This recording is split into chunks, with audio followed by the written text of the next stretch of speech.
Hello dear students, आज की video में स्टार्ट करेंगे कि प्रकाशिक यंत्र क्या है। इस पे हम लोग डिस्कस करेंगे और इससे रिलेटेड टॉपिक्स का स्टडी करेंगे। और इसमें सबसे पहले हम लोग बात करेंगे कि प्रकाशिक यंत्र क्या है। तो चलिए स्टार्ट करते हैं। प्रकाशिक यंत्र जानते हैं आप लोग क्या होता है? ये आप जनरली तो जान रहे होंगे, लेकिन बाय डेफिनेशन अगर इसको बोलना हुआ तो आप कैसे बोलेंगे? मतलब ऐसा यंत्र जिसके द्वारा किसी वस्तु अथवा उसके प्रतिबिंब को देखा जाता है, प्रकाशिक यंत्र कहलाता है।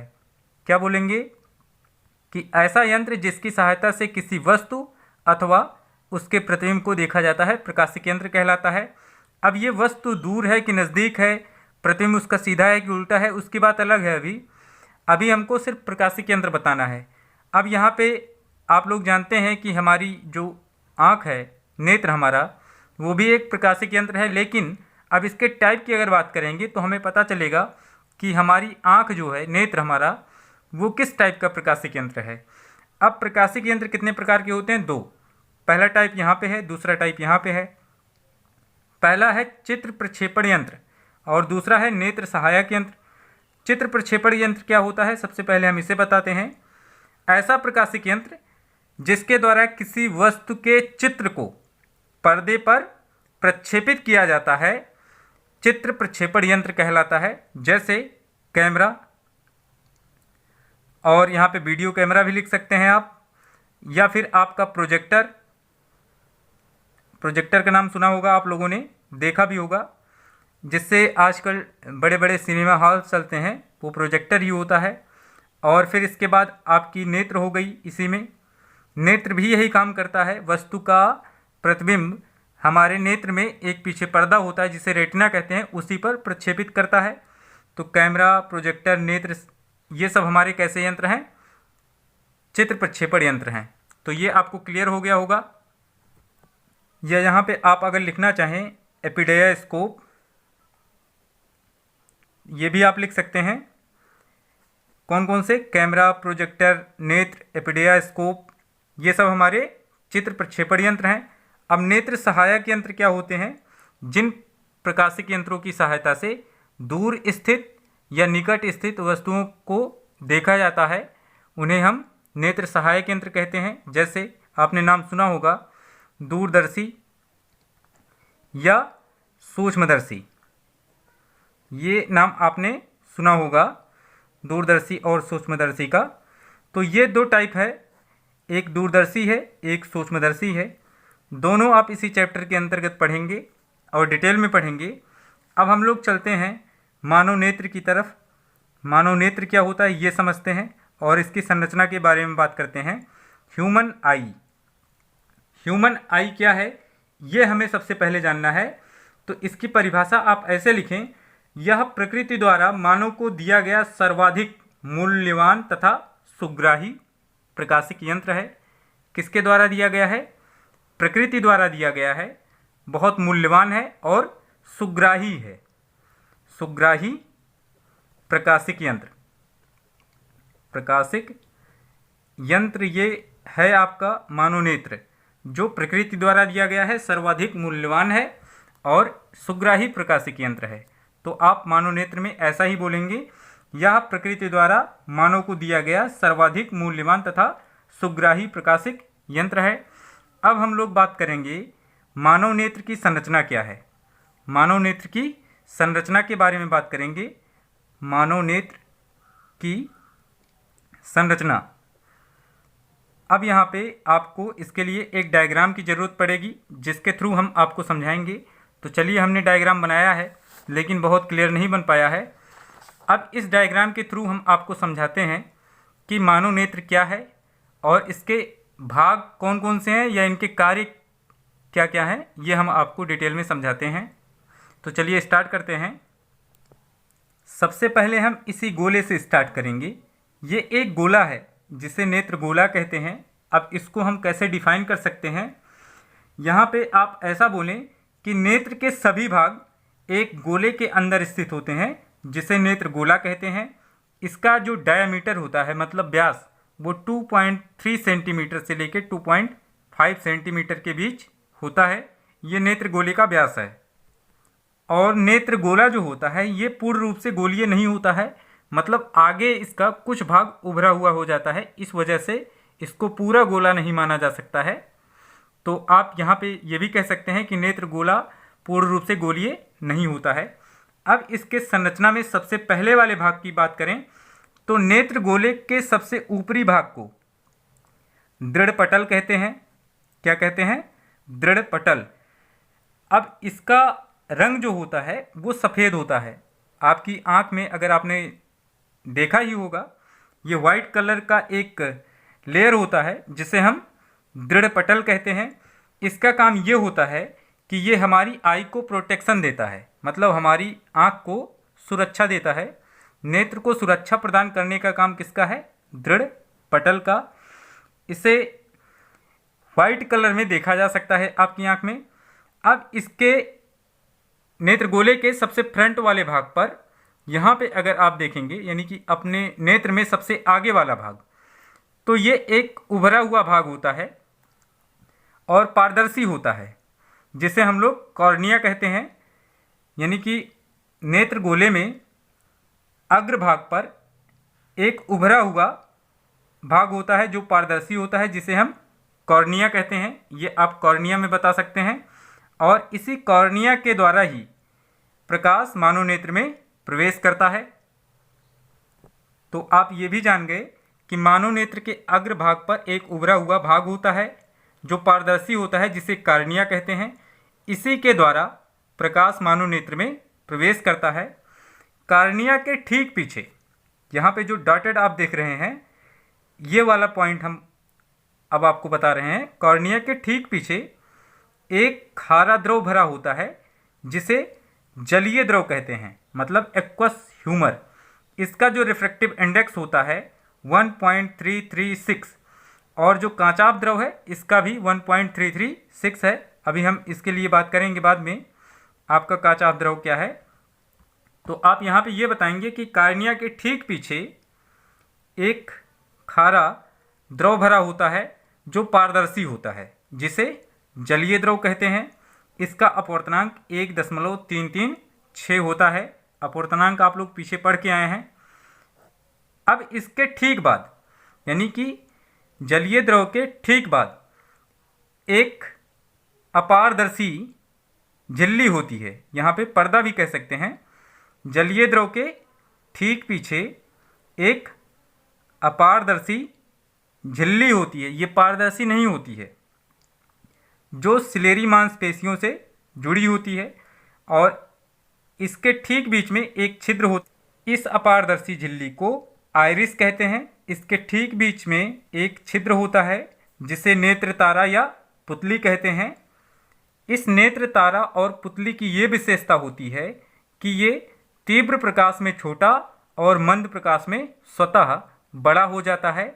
मतलब ये अपने आप को समायोजित कर सकता है। ये जो आपको पार्ट दिखाई पड़ रहा है इसे कहते हैं नेत्र तारा या पुतली। तो आप बोलेंगे कि जलीय द्रव के ठीक पीछे एक अपारदर्शी रंगीन झिल्ली होती है जिसे आइरिस कहते हैं, जो सिलेरी मांसपेशियों से जुड़ी होती है। और इसके ठीक बीच में एक छिद्र होता है जिसे नेत्र तारा कहते हैं। यह छिद्र तीव्र प्रकाश में छोटा और मंद प्रकाश में स्वतः बड़ा हो जाता है, इसीलिए इसे नेत्र तारा बुलाते हैं, क्योंकि ये स्वतः अपने आप में छोटा और बड़ा दोनों हो सकता है। लेकिन अकॉर्डिंग टू द लाइट कितना है, अमाउंट ऑफ लाइट अगर ज़्यादा तेज होगा तो ये छोटा हो जाएगा, अगर लाइट डिम है तो ये बड़ा हो जाएगा। तो अब यहाँ पे आइरिस का भी काम खत्म हुआ। अब आइरिस के ठीक बाद, ये जो आइरिस आपका दिखाई पड़ रहा था, आइरिस के ठीक पीछे सिलेरी तंतुओं से लटका हुआ क्या होता है, एक क्रिस्टलीय उत्तल लेंस होता है जो कई परतों वाले अपवर्तनांक से मिलकर बना होता है, जिसे नेत्र लेंस कहते हैं। इसे कौन सा लेंस कहते हैं? नेत्र लेंस कहते हैं। मतलब आप कैसे बोलेंगे कि यहाँ पे आइरिस आपने डिफाइन कर दिया। अब आइरिस के बाद आप लोग बात करें किसका? नेत्र लेंस का। तो आइरिस के ठीक बाद सिलियरी तंतुओं से, सिलियरी तंतु हैं ये, सिलियरी तंतुओं के बीच में लटका विभिन्न परतों के अपवर्तनांकों से बना एक उत्तल लेंस होता है जिसे नेत्र लेंस कहते हैं। यह नेत्र लेंस अपनी फोकस दूरी को स्वतः इन तंतुओं के द्वारा समायोजित कर सकता है। कहने का मतलब ये हुआ कि ये नेत्र लेंस अपनी फोकस दूरी को घटा बढ़ा सकता है आवश्यकता के अनुसार, और ये किसकी हेल्प से करेगा? इन तंतुओं की हेल्प से करेगा। जो सिलियरी यहाँ पे लिजामेंट्स हैं, सस्पेंसरी लिजामेंट्स हम कह सकते हैं, इन सस्पेंसरी लिजामेंट्स से ये अपनी फोकस दूरी को घटा और बढ़ा सकता है। और इस लेंस के अपवर्तनांक की बात करें तो इसका अपवर्तनांक n इज इक्वल टू आप कह सकते हैं 1.396 के आसपास होता है। 336 अभी किसका था? जलीय द्रव का था, वही कांचाभ द्रव का होता है, तो इसका 1.396 होता है। ये 96 आ गया है, यहाँ पे 36 है। तो हालांकि ये तो बहुत डीप चीज़ है, आप ये ना भी बताएंगे तब भी चल जाएगा। अब इसके बाद हम लोग चलते हैं आगे की तरफ। यहाँ पे आपका क्रिस्टलीय लेंस हो गया अर्थात नेत्र लेंस हो गया। नेत्र लेंस के ठीक बाद, नेत्र लेंस के ठीक बाद अर्थात नेत्र गोले के बीच में एक द्रव भरा होता है जिसे कांचाभ द्रव कहते हैं। यह द्रव भी पारदर्शी होता है, इसका भी अपवर्तनांक 1.336 होता है। तो ये भी आपका क्लियर हो गया। अब आप कांचाभ द्रव के बाद कहाँ पे पहुँचेंगे? रेटिना पर पहुँचेंगे, और आपको यहाँ पे एक और ब्लैक लेयर दिखाई पड़ रही है जिसे कोराइड कहते हैं। क्या कहते हैं? कोराइड कहते हैं। तो आप बोलें कि दृढ़ पटल के ठीक नीचे एक काले रंग की झिल्ली होती है जिसे कोराइड कहते हैं। क्या कहते हैं? कोराइड कहते हैं। इसका कार्य आपको हम बता देते हैं। इसका कार्य प्रकाश का अवशोषण करके आंतरिक परावर्तन को रोकना है। जो प्रकाश नेत्र में प्रवेश करेगा उसे ये अवशोषित करता है, और अवशोषित करके क्या करता है कि अगर ये अवशोषित ना करे तो नेत्र के अंदर प्रकाश का पूर्ण आंतरिक परावर्तन होगा, जिससे हमको चकाचौंध महसूस होगी, हम किसी वस्तु को स्पष्ट रूप से नहीं देख पाएंगे। तो कोरोइड का काम क्या होता है? प्रकाश को अवशोषित करके आंतरिक परावर्तन को रोकना। तो ये कोरोइड भी हो गया। अब यहाँ पे बताएंगे कि मानव नेत्र में पीछे की ओर आंतरिक भाग पर एक और पारदर्शी झिल्ली होती है जिसे रेटिना कहते हैं। यह रेटिना प्रकाशिक तंतुओं से मिलकर बना होता है। यह रेटिना प्रकाशिक तंतुओं से मिलकर बना होता है। इस परत पर एक गड्ढा होता है जिसे पीत बिंदु कहते हैं। इसी बिंदु पर वस्तु का स्पष्ट प्रतिबिंब प्राप्त होता है, और प्रकाशिक सिराएं जिस बिंदु से या जिस भाग से मानव मस्तिष्क में प्रवेश करती हैं या मानव मस्तिष्क को जाती हैं, उसी स्थान पे एक और गड्ढा होता है जिसे अंध बिंदु कहते हैं।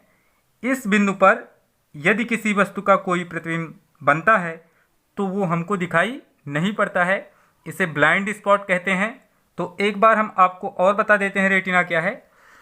यह मानव नेत्र में अंदर की ओर आंतरिक तल पर कह सकते हैं, यह मानव नेत्र में आंतरिक तल पर पीछे की ओर एक पारदर्शी झिल्ली होती है।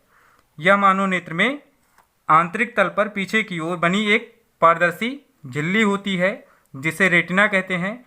इसी रेटिना पर किसी वस्तु का स्पष्ट प्रतिबिंब प्राप्त होता है।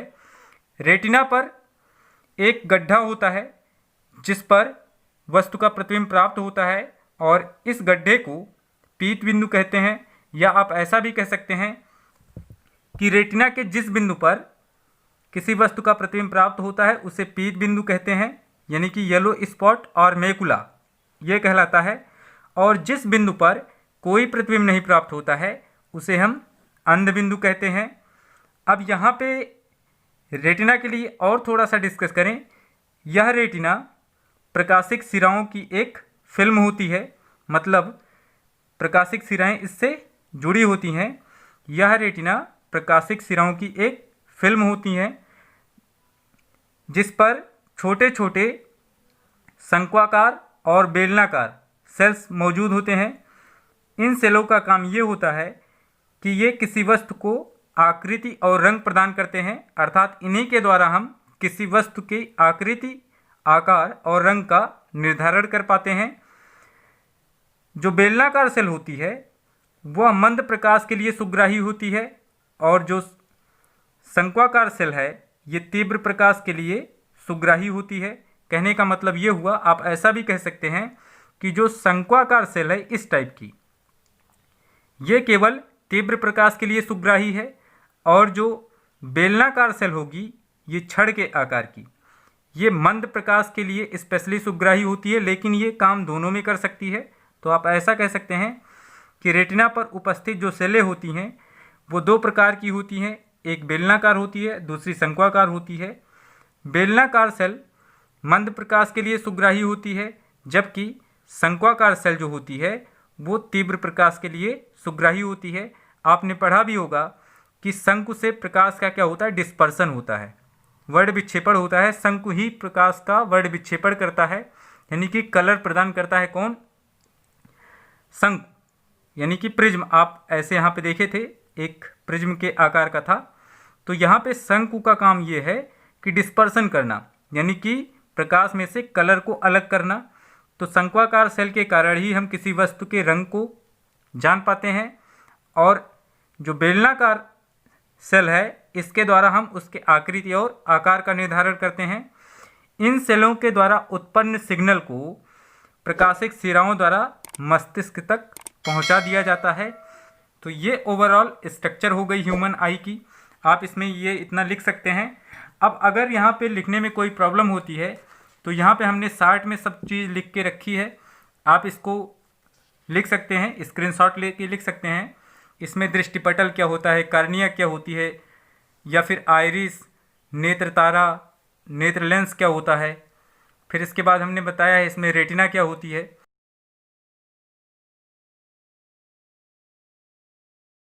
फिर इसके बाद पीत बिंदु या अंध बिंदु क्या होता है, ये भी हमने बताया है। फिर इसके बाद कोरोइड है और कांचाभ द्रव, जलीय द्रव। और एक चीज़ सबसे इम्पॉर्टेंट कि मानव नेत्र की जो पिक्सल होती है, पिक्सल का मतलब आप लोग जानते हैं, कैमरे में मेगापिक्सल होता है ना, तो हमारी आँख एक कैमरे की भांति ही कार्य करती है। अभी हमने बताया ये चित्र प्रक्षेपण यंत्र है तो इसका पिक्सल होना चाहिए। तो मानव नेत्र का जो पिक्सल है, लेकिन ये स्वस्थ मानव नेत्र का मेगापिक्सल हम आपको बता रहे हैं, ये 576 मेगापिक्सल का होता है। 576 मेगापिक्सल ये क्षमता होती है मानव नेत्र की, ये मेगापिक्सल में है। अब यहाँ पे सारी चीज़ें आपको ऐसे शार्ट में लिख देनी है, चाहे आप ऐसे लिखें चाहे डायरेक्ट, जैसे हमने बताया एक स्टेप से मानव नेत्र को डिस्क्राइब करते हुए चले जाएं। सबसे पहले दृढ़पटल को, फिर इसके बाद कार्निया को, फिर इसके ठीक बाद आपको क्या मिला, जलीय द्रव। फिर इसके ठीक बाद क्या मिला, आइरिस मिला। आइरिस के बीच में क्या मिला, नेत्र तारा। और इसके ठीक पीछे आपको मिला नेत्र लेंस, जो सस्पेंसरी लिगामेंट से लटका हुआ है, और इसका काम ये होता है कि ये स्वतः अपनी फोकस दूरी को घटा या बढ़ा सकता है, आवश्यकता अनुसार ये काम करता है। अब इसको बताने के बाद बताएंगे आप, इसके ठीक पीछे कांचाभ द्रव होता है। ये भी क्या होता है, पारदर्शी द्रव होता है, खारा होता है। इसका अपवर्तनांक 1.336 होता है। इसके बाद आप बता सकते हैं कि दृढ़पटल के ठीक नीचे एक काले रंग की परत होती है जिसे कोरोइड कहते हैं। इसका काम हमने बताया प्रकाश का अवशोषण करके आंतरिक परावर्तन को रोकना है। और अब ये बताएंगे कि मानव नेत्र में आंतरिक भाग पर पीछे की ओर एक पारदर्शी झिल्ली होती है जिसे रेटिना कहते हैं। इसी रेटिना पर किसी वस्तु का प्रतिबिंब प्राप्त होता है। यह रेटिना प्रकाशिक सिराओं द्वारा जुड़ी होती हैं। प्रकाशिक सिराओं का काम आप जानते होंगे, प्रकाशिक सिराओं द्वारा ही मस्तिष्क तक ये जो सेल्स यहाँ पे मौजूद थे, इनसे उत्पन्न सिग्नल्स को प्रकाशिक सिराओं द्वारा ही मस्तिष्क तक पहुँचाया जाता है। ये इनका काम है। कहने का मतलब ये हुआ कि रेटिना पर उपस्थित सेलों के द्वारा जो सिग्नल यानी कि संकेत उत्पन्न होता है, उनको इन्हीं प्रकाशिक सिराओं के द्वारा मस्तिष्क तक पहुंचाया जाता है। अब यहाँ पे जिस बिंदु पर किसी वस्तु का प्रतिबिंब बनेगा उसे हम येलो स्पॉट कहेंगे। जिस बिंदु पर कोई इमेज हमको नहीं मिलेगा उसे हम ब्लाइंड स्पॉट कहेंगे।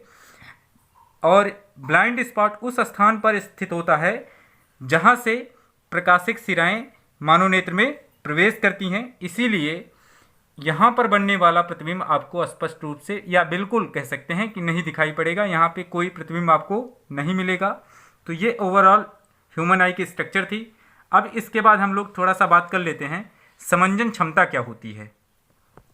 तो यहीं पे हम आपको बता देते हैं नेत्र लेंस की फोकस दूरी कम अथवा ज़्यादा करने की क्षमता को क्या कहते हैं? समंजन क्षमता कहते हैं। समंजन क्षमता कहते हैं। ये आपकी परिभाषा हो जाएगी। नेत्र लेंस की फोकस दूरी कम अथवा ज़्यादा करने की क्षमता को समंजन क्षमता कहते हैं, यानी कि पावर ऑफ एकोमोडेशन। या आप इसको ऐसे भी कह सकते हैं, नेत्र लेंस के द्वारा फोकस दूरी को आवश्यकता अनुसार घटाने या बढ़ाने की क्षमता को नेत्र की समंजन क्षमता कहते हैं। अब यहीं पे एक चीज़ और जानते हैं हम लोग, दृष्टि विस्तार क्या होता है। किसके बारे में बात कर रहे हैं हम? दृष्टि विस्तार। ये क्या होता है? हम जितने कम से कम नज़दीक की वस्तु को और जितने दूर से दूर स्थित वस्तु को देख पाते हैं उसी को दृष्टि विस्तार कहते हैं। यानी कि मानव नेत्र के लिए एक दूरी डिसाइड की गई है कि आप इससे कम दूरी की वस्तु को स्पष्ट नहीं देख पाएंगे और इस दूरी के बाद की वस्तु को भी स्पष्ट रूप से नहीं देख पाएंगे। इसीलिए इनका दृष्टि विस्तार बनाया गया है, जिसमें एक होता है दूर बिंदु और एक होता है निकट बिंदु। अब हम दोनों को बारी बारी से आपको समझाते हैं। तो सबसे पहले आप ये समझिए कि दृष्टि विस्तार क्या है। तो दृष्टि विस्तार में आप बोलें कि स्वस्थ मानव नेत्र के लिए निर्धारित की गई वह दूरी जिसके बीच स्थित किसी वस्तु को हम स्पष्ट रूप से देख पाते हैं उसे मानव नेत्र का दृष्टि विस्तार कहते हैं। दृष्टि विस्तार दो बिंदुओं के बीच निर्धारित किया जाता है, जिसमें पहले वाले बिंदु को कहते हैं फार पॉइंट। क्या कहते हैं? Far point. और दूसरे वाले पॉइंट को कहते हैं नियर पॉइंट। अब इसको हम बताते हैं आपको कि फार पॉइंट क्या होता है। आँख से अधिकतम दूरी पर स्थित वह बिंदु, आँख से अधिकतम दूरी पर स्थित वह बिंदु जिस पर रखी वस्तु को हम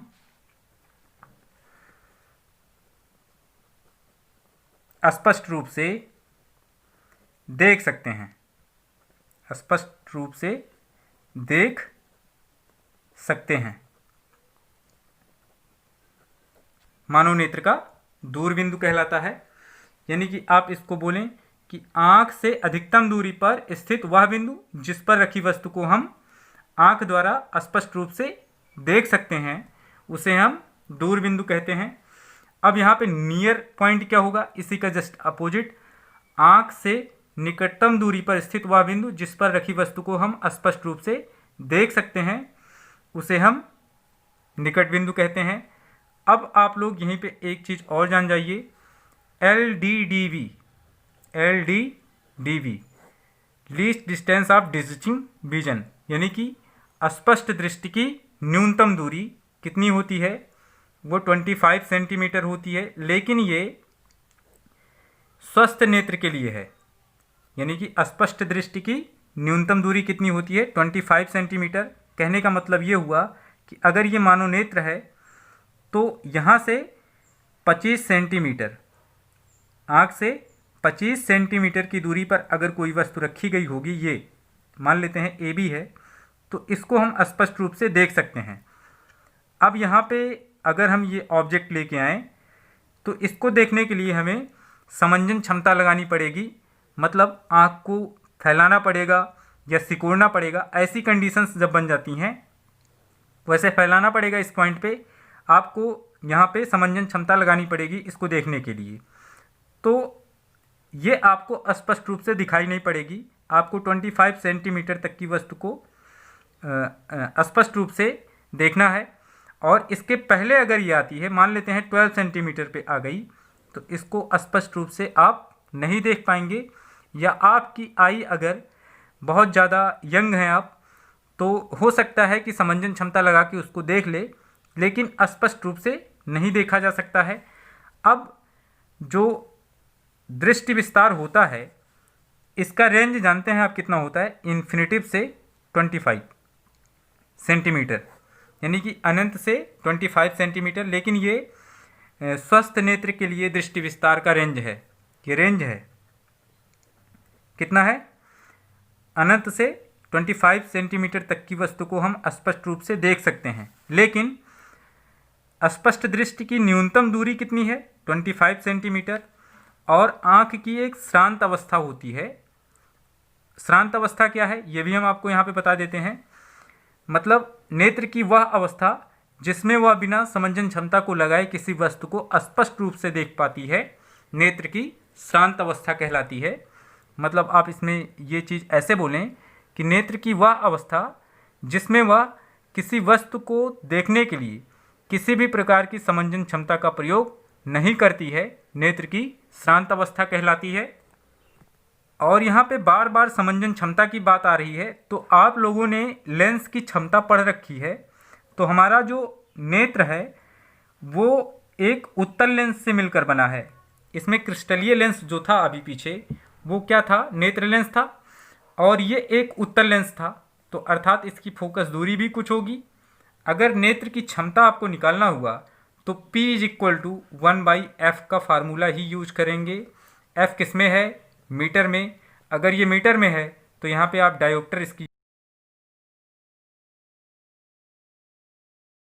या फिर P की यूनिट हमने आपको बताई है, इसको हम या तो मीटर इनवर्स लिखें या फिर डायोप्टर लिखें, दोनों एक ही बात है। लेकिन अगर फोकस दूरी सेंटीमीटर में होती है देन आप जानते हैं कि P = 100 कितना f, ये मीटर में हो चुका है, अब भी यहाँ पे डायोप्टर होगा। अगर सेंटीमीटर में ही होगा तो मीटर में करने के लिए हमने बताया था 100 से आप डिवाइड करेंगे, ये 100 ऊपर चला जाएगा, फिर ये मीटर में है ऑलरेडी। अब यहाँ पे ये लिख के P का मान आप निकाल दें। तो आई होप आप सारे कंसेप्ट को अच्छे से समझ गए होंगे। ह्यूमन आई की स्ट्रक्चर बहुत ईजी है, आप इसको फिगर के द्वारा बनाकर और आसानी से लिख सकते हैं।